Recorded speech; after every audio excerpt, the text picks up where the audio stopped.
Aujourd'hui, au tribunal de Bissoville, il est question d'une histoire de casting pour un film.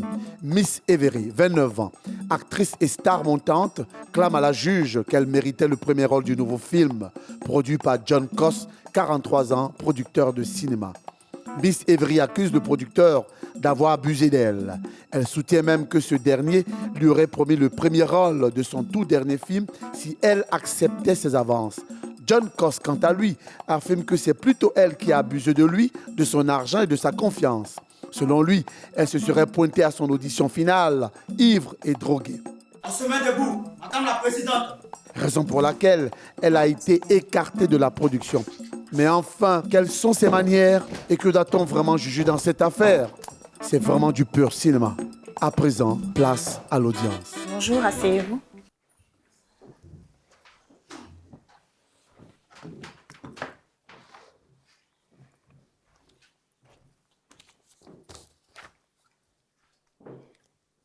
Bien.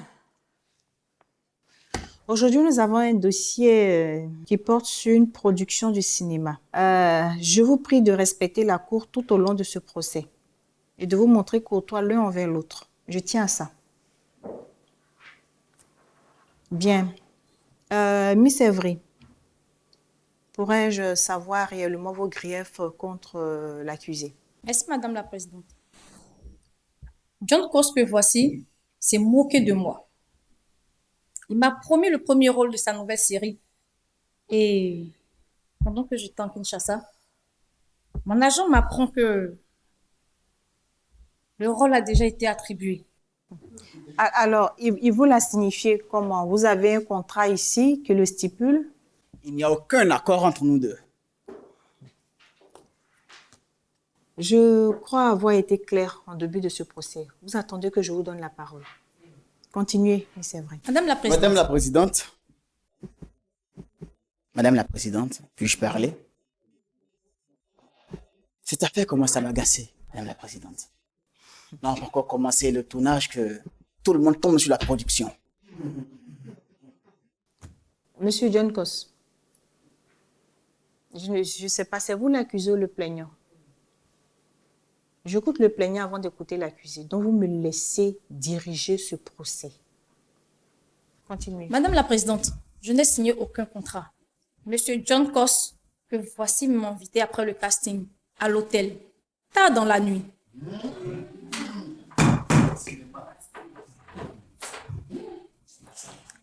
Et une fois là-bas, il m'a informé que le premier rôle de sa nouvelle série m'allait être attribué et que toute l'équipe de production avait adhéré à son choix. Oui, monsieur John Coss, je vous donne la parole, mais avant de vous exprimer, est-ce que vous pouvez me dire tard dans la nuit ce que cela signifie? Merci, Madame la Présidente. Parce que je ne vois pas encore le lien entre le casting et l'hôtel tard dans la nuit. Je ne vois pas. Je vais parler sans tourner autour du pot. Je préfère. Nous sommes de grandes personnes. C'est une grande fille. Et je l'ai invitée pour échanger. Et avant ça, nous avons eu à échanger sur plusieurs sujets. Et aussi, nous avons eu une aventure ensemble. Donc, l'invité tard dans la nuit. Mon Dieu. L'invité tard dans la nuit à l'hôtel, c'est pas un scandale. C'est pour échanger. C'est aussi des séances de travail. Vous voyez, madame, ici, je suis la victime. Cette dame que vous voyez, cette dame-là, elle fait tout pour obtenir ce qu'elle veut. Elle voulait un rôle. Nous avons échangé autour du rôle, autour du personnage. Alors, elle qui est la plaignante, comment elle peut avoir abusé de vous, qui êtes l'accusé? Parce que dans ses propos, c'est vous qui l'aviez invitée à l'hôtel, et non elle. Alors, vous avez suscité cette rencontre. Pourquoi est-ce qu'elle va abuser de vous? L'accusée, avant de vous rencontrer, elle a eu contact avec d'autres personnes, mais vous êtes la seule personne sur la série qu'elle connaît. Madame, m'accuser d'avoir abusé d'elle, c'est un scandale. Moi, célèbre John Coss, j'ai fait plein de séries, j'ai parlé de toutes ces choses dans mes séries. C'est pas elle avec qui j'ai eu une relation avec qui j'ai échangé sur plusieurs sujets. Je ne veux pas abuser d'elle comme cela. Elle était consentante dès le départ. Et c'est comme ça se passe au niveau de votre production? Non. Avant de rentrer en contact avec moi, elle sortait avec mon régisseur. Croyant que c'était moi. Ah, Lorsqu'elle a su que c'était pas moi, elle a tout fait. Elle a fouiné partout pour avoir mon contact. Oui, je vous le jure. Elle a tout fait pour avoir mon contact. Et elle m'a immédiatement contacté pendant que j'étais... Menteur! Je ne suis jamais rentrée en contact avec toi pour ces raisons-là. C'est plutôt lui qui m'a fait des propositions indécentes. Monsieur John Kos. Monsieur John Kos, vos allégations sont quand même graves. Madame, elle n'a pas hésité à faire un step avec mon directeur de production. Je valide. Et lui, il a immédiatement balancé. Il est là, il peut en témoigner. Je valide. Je suis un salaud. Vous qui validez là-bas, là, vous trouvez drôle de balancer les photos nues d'une femme sur Internet? Hein? Ça veut dire que vous ressemblez à ces gens de personnes qui sont prêts à afficher la nudité de leur mère pour faire le malin. Je valide, je valide. C'est un clavier d'ordinateur ici. Je suis choquée. Vous êtes des salauds. Vous allez me payer. Monsieur le valideur, venez à la barre. Je crois que vous avez des choses à nous dire. Mais il s'agit de vous. Vous étiez prompt à parler tout à l'heure, non? Pardon?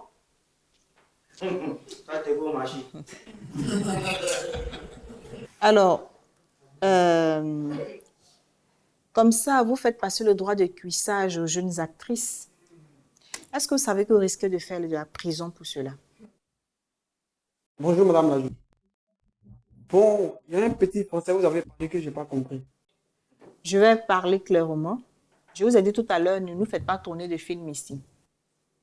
Vous proposez le sexe aux jeunes actrices en échange de rôles dans vos films et autres. C'est bien cela? Je me présente d'abord, Sébastien Lago. Bon, négatif. Vous êtes devenu subitement timide. Il faut qu'on aille vite. Hein. Madame, laissez-moi aller au bout de mes idées. Allez-y. Ok, merci. Madame, la dame que voici, tu es vraiment une prostituée. Oui, je vous le confirme. Son aspect, elle a l'air d'une actrice qui a toutes les compétences. Dès le premier contact, elle m'a subitement proposé le sexe pour la retenir dans le film. En tant qu'un bel homme, j'ai rapidement cédé. C'est un salaud. Et parlons des vidéos qui circulent sur le net. C'est pas vous, Ah, non? la vidéo. Oui, l'enregistrement de vos galipettes. C'est pas vous également. Madame, sincèrement, la vidéo, c'est moi qui l'ai filmée. Mais c'est pas moi qui l'ai publiée. Mais madame, le casting, c'est comme un baccalauréat. T'as pas la compétence pour valider, basta. Madame la juge, Oui. le jour du casting, elle est arrivée avec 1 heure de retard. Totalement à l'ouest. J'avais l'impression ce jour-là qu'elle avait pris de la drogue. Bon, c'est une bonne actrice. Une très bonne. Elle aurait pu avoir le premier rôle, même sans avoir couché avec moi. Menteur. Madame la juge, je n'ai jamais touché à la drogue. Quelques heures avant le casting, je répétais avec une amie. Et ce jour-là, je n'ai pris qu'un seul verre de jus. Et mon amie en question est présente dans la salle et peut en témoigner. Ah ben, je vais bien entendre cette amie. Elle se présente et puis elle nous dit ce qui s'est passé quelques heures avant votre édition. Monsieur Sébastien Lago, asseyez-vous. Merci, madame le juge. Attends, vous vous connaissez? Bonsoir, madame le juge. Rosa, tu connais ce John? Pour te répondre, oui, je le connais. Et c'est mon fiancé. Sale! Tu es une mégère! Tu es une mégère! Tu vas me le filer! Monsieur John Kos, arrêtez de filmer. Vous croyez dans une séquence de vos films? Monsieur Wandema, confisquez-moi ce téléphone. Donnez ce téléphone-là. Les dossiers confidentiels sur téléphone, Oh, s'il vous plaît. je suis sûre qu'on y trouvera des vidéos pornographiques avec d'autres actrices. Quant à vous, qu'est-ce que vous avez à vous comporter comme des lanceuses de foulards? Madame la juge. Quelles sont c'était ces la- attitudes? C'est la dernière fois. C'est la dernière fois que vous vous comportez comme ça ici. Sinon, j'annule le procès. Excusez, madame la juge. Monsieur John Kos, Ah oui? comment se fait-il que vous ayez promis le premier rôle à l'ami de la plaignante? Je ne savais pas qu'elles étaient amies. La demoiselle Rosa est arrivée à l'audition. Parfaite audition. Bon jeu. Tout était parfait sur elle. J'ai dû la retenir. Et elle a même conquis le cœur de l'équipe de tournage. Madame la juge, maintenant que j'y pense, je comprends pourquoi je suis venue en retard le jour du casting. Parce que cette mégère que je prenais pour une amie a sûrement dû mettre de la drogue dans mon jus. Madame le juge, je veux vous informer que cette jeune fille que vous voyez là est une droguée. Et elle vend son corps pour des rôles. C'est mon temps de briller, ma très chère. Et tu ne pourras pas me voler mon heure de gloire. C'est sur le corps. Monsieur John Kos, vous voyez tout ce que vous occasionnez. Alors, moi, je vais vous poser une question. Répondez avec précision. Quel est le genre de relation que vous entretenez avec le témoin de Miss Evry? Et quel est le prix en échange? Rien de spécial. Pas quelque chose qu'on peut appeler relation sérieuse. Tu n'es qu'un salaud. Madame le juge, il m'a clairement dit que le rôle était à moi. Et je t'informe que là, j'ai ton bébé. Oui, je suis amoureuse de toi. Et crois-moi, je ne vais pas l'enlever. Mais qu'est-ce qu'elle raconte là? Qu'est-ce que tu racontes? C'est du n'importe quoi. Moi, avoir un bébé? Monsieur John Kos, je vais vous expliquer ce qu'elle raconte. Elle dit qu'elle est enceinte de vous et que bientôt vous serez un heureux père. Et moi, je vais vous raconter que ça vous apprendra à fourrer votre machin un peu partout. Madame la juge, voyez-vous, je suis jeune. Je ne peux pas m'encombrer avec un enfant. Je dois réaliser de grands films, avoir un Oscar et non un bébé. Madame la juge, c'est un piège. Je ne veux pas être le père d'un enfant dont la mère baisse la culotte après des flatteries. Imagine qu'elle fait 2 ou 3 castings dans la journée. Tu n'es qu'un salaud. Madame le juge, il m'a dit que j'étais différente des autres filles et qu'il voulait une relation sérieuse avec moi. Je suis amoureuse de lui. Et c'est la raison pour laquelle je vais garder ce bébé. Ce rôle, il n'appartiendra à personne d'autre que moi. Je dis bien personne d'autre, il est à moi. Tu vas me le payer. Ma très chère amie Rosa, laisse-moi te dire que je crois que ton heure de gloire va prendre vraiment un très grand retard. Un jour. Parce que tu as osé m'empoisonner. Je crois que je ne mérite que ce que tu as. Écoute très bien ce que je vais te dire. Un jour, tu t'empoisonneras avec ton propre venin. Mademoiselle Rose Diao, regagnez votre place. Madame, vous voyez, elles ont aucune éducation, des folles. Je vous le dis à votre collègue, vous, que le droit de cuissage est puni. La vraie question, madame, c'est quelle fille voudrait que je sois dans son lit pour une... Eh bien, vous avez bouclé votre casting pour la série? Ah oui. Et pourquoi la question? Je voudrais savoir à qui avez-vous attribué le premier rôle? Celui-là même que vous promettez à toutes les femmes du Zamboland. Pour des raisons techniques et du sursoir, je n'ai pas encore attribué de rôle.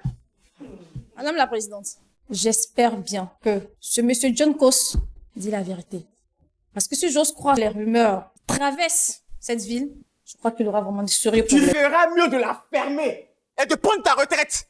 Et puis je verrai à ce que tu n'as aucun rôle, même pas dans une pub de casserole.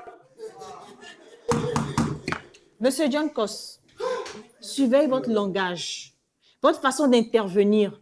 Sinon, moi, je vais vous trouver un rôle dans la prison de Zamboland. C'est moi le producteur là. Alors, Miss Evry, quel est le genre de rumeur qui circule dans la ville? Madame la présidente, mon agent m'avait signifié que la nouvelle série de monsieur John Kos avait été annulée.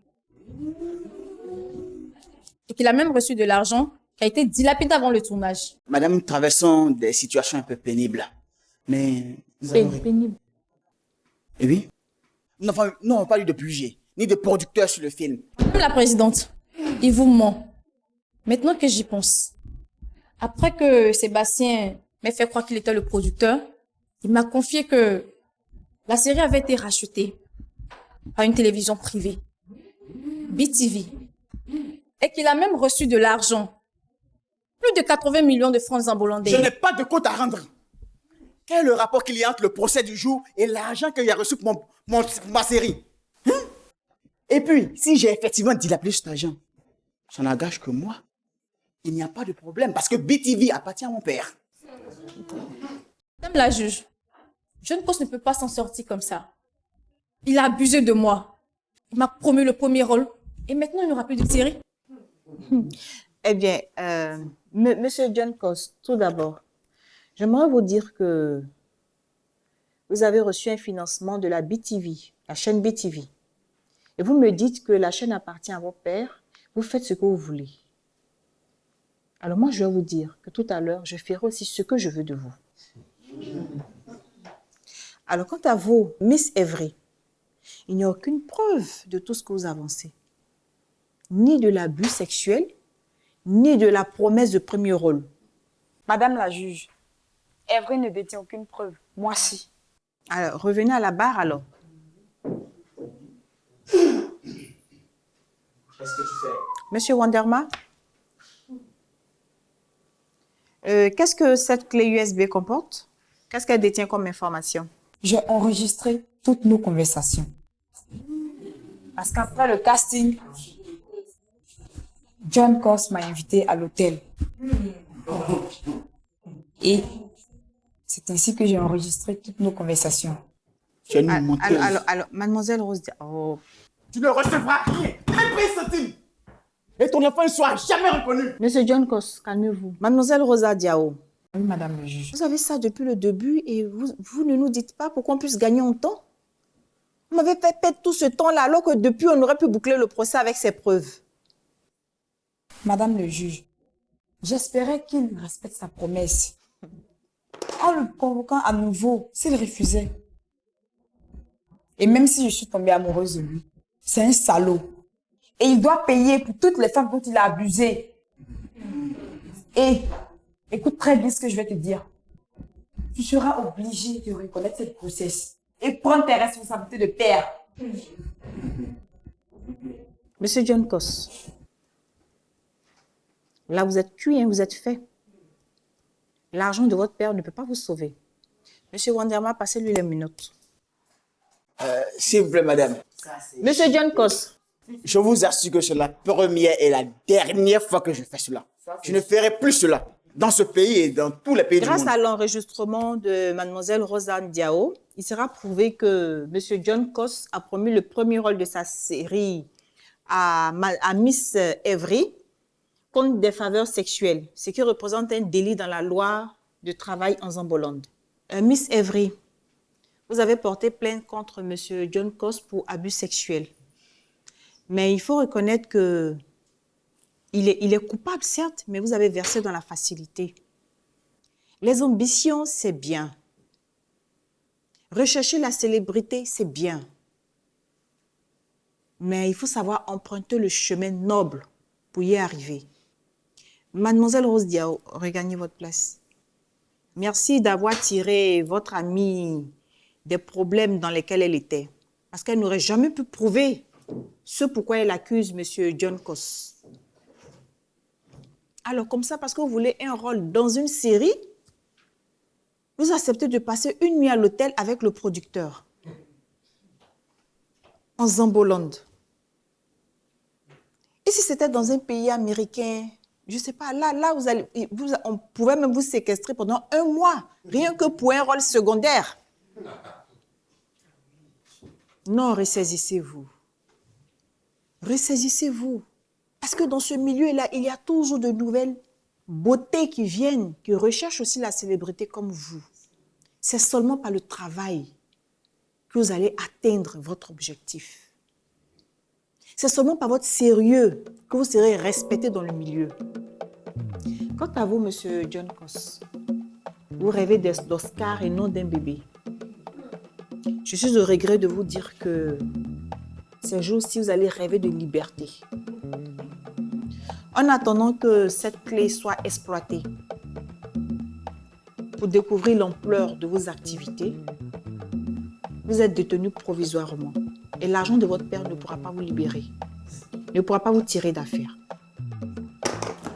La séance est levée.